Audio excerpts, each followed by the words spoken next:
भजले सीताराम भक्ति भजन में मन लगानेगा सबके भजले सीताराम भक्ति भजन में मन लगानेगा भैया भजले सीताराम।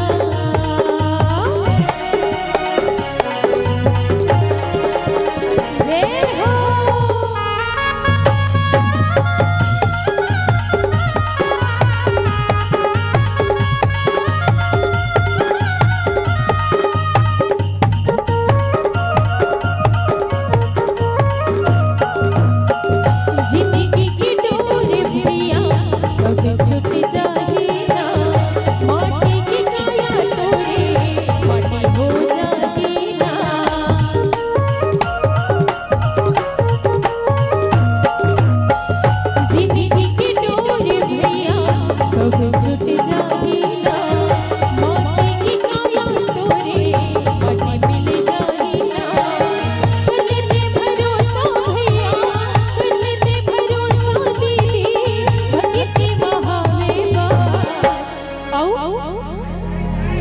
कैसे दीदी हो?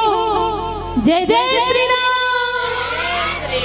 भजले सीताराम भजन में मन लगा लेना भजले सीताराम भक्ति भजन में मन लगा लेना दीदी भजले सीताराम।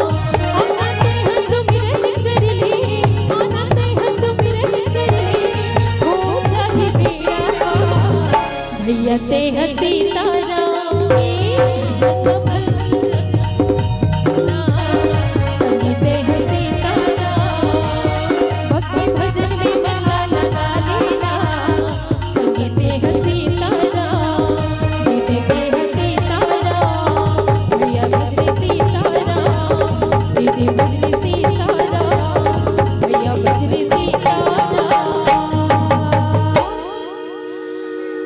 भक्ति भजन मन लगा ले वो दीदी भजले सीताराम। बोले श्यावर रामचंद्र की जय।